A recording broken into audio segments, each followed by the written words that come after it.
अस्सलामुअलैकुम, मेरा नाम मधिया आज़म है और मैं एक क्लिनिकल साइकोलॉजिस्ट हूँ। लास्ट वीडियो में हमने बात की थी कि ओवर थिंकिंग या सोचने की बीमारी क्या है और उसकी अलामात क्या हैं। आज की वीडियो में हम बात करेंगे कि सोचने की बीमारी के नुकसानात क्या होते हैं और उसके हल किस तरह से, कि मतलब हम अपनी सोचने की बीमारी को किस तरह से बेहतर कर सकते हैं या मैनेज कर सकते हैं। पहले नुकसानात की बात करते हैं। सबसे पहला नुकसान ये है कि इंसान की ज़िंदगी ज़्यादा सोचने की वजह से परेशानियों में मुब्तला रहती है। हर वक्त इंसान सिर्फ सोचता ही रहता है, कभी माजी के बारे में और कभी फ्यूचर के बारे में। फ्यूचर की फिक्र सताए रखती है, जिसकी वजह से इंसान हाल को बेहतर तरीके से एंजॉय नहीं कर सकता या जी नहीं सकता, तो हर वक्त परेशान रहता है। अगर दूसरे नुकसान की बात करें तो वो ये है कि इंसान को सोने में बहुत मुश्किल होती है।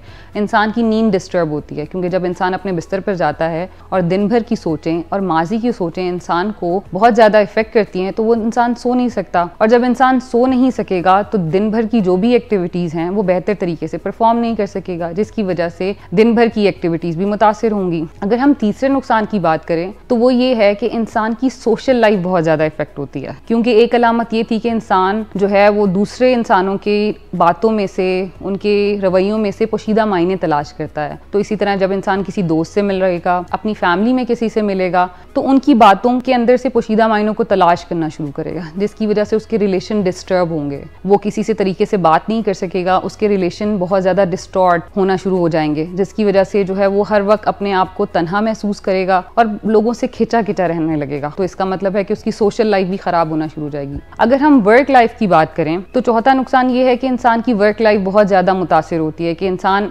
अपनी सोचों की वजह से इस कदर अपनी सोचों में मशगूल होता है कि इंसान जो काम हाल में कर रहा है उसको परफॉर्म करना इंसान के लिए बहुत ज़्यादा मुश्किल होता है। कहीं ना कहीं अनजाने में, सोचों में गुम इंसान अपने काम में बहुत ज़्यादा गलतियां कर देता है। बाज़ औक़ात पेपर पास करना या पेपर की तैयारी करना मुश्किल होता है।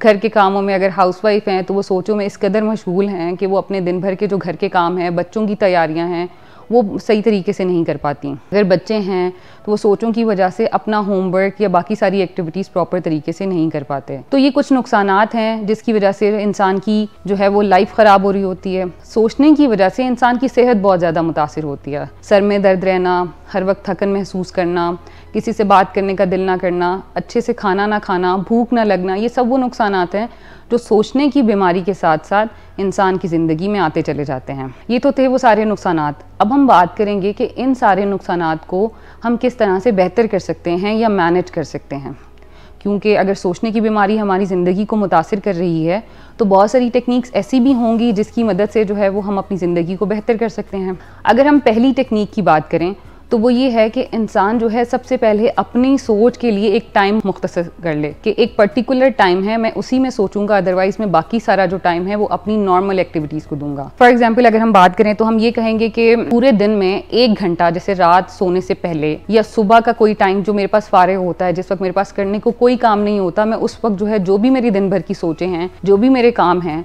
वो मैं उस टाइम में सोचूंगा और बाकी जो मेरा पूरा टाइम है वो मैं अपने काम को दूंगा, अपनी पढ़ाई को दूंगा, अपने दिन भर के कामों को दूंगा। इस तरह से काफ़ी मदद होगी कि अपनी सोचों को थोड़ा लिमिट कर सकें। अगर इस तरह से भी सोचें कंट्रोल नहीं होती तो दूसरा तरीका ये है कि जो भी आपकी सोचें आ रही हैं आप उनको एक पेपर पर जॉट डाउन करना शुरू करें, दिन भर की जो भी सोचें हैं, ठीक है। अगर वहाँ तक काम हो जाता है कि अगर आपको वो सोचें आ रही हैं और आपने पेपर पर लिखी तो वो मैनेज हो गई तो बहुत अच्छी बात है। लेकिन बाज़ औक़ात ये होता है कि सोचें कंटिन्यू रहती हैं, तो फिर हम ये कहते हैं कि एविडेंसेस तलाश करना शुरू करें, अपनी सोचों के सबूत तलाश करें कि ये जो सोच मुझे आ रही है इसका सबूत क्या है, क्या ये कोई वैलिड है, क्या फ्यूचर में या माजी में इसका कोई सबूत है। और फिर उसको पॉजिटिव में चेंज करने के साथ साथ उस जो नेगेटिव सोच आ रही है उसको पॉजिटिव में चेंज करें और फिर पॉजिटिव का एविडेंस लिखें। जब आप पॉजिटिव का एविडेंस लिखेंगे तो ये है फिर आप दोनों सोचों को बैलेंस कर सकेंगे इस तरह से कि मेरी कौन सी सोच ज़्यादा बेहतर है, पॉजिटिव या नेगेटिव, और फिर अपनी पॉजिटिव सोचों को लेकर अपने काम को या अपने दिन को जारी रखें। तीसरी टेक्निक ये हो सकती है कि आप वॉक करें।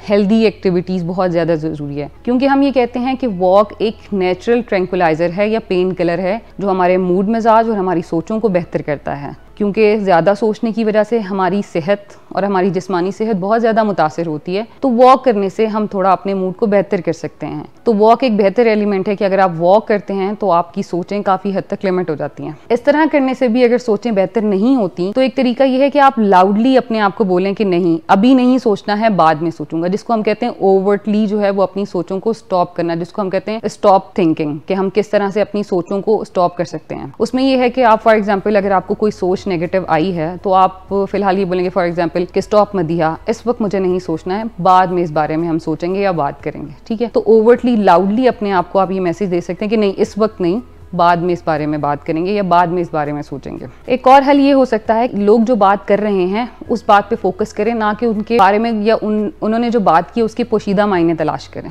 इस तरह से ये होगा कि आपकी सोचें तंग नहीं करेंगी और आपके रिलेशनशिप डिस्टर्ब नहीं होंगे। जिस तरह से हमने पहले बात की थी कि पोशीदा मायने हम तलाश करना शुरू करते हैं जिसकी वजह से हमारे रिलेशन डिस्टर्ब होते हैं, तो लोगों से मिलते वक्त और अपने दोस्तों और घर वालों से मिलते वक्त जो प्रेजेंट है, जो उस वक्त आप उनकी कंपनी इंजॉय कर रहे हैं, तो उसको इंजॉय करें, ना कि कुछ नेगेटिव सोचें। हर इंसान में कोई ना कोई कमी जरूर होती है।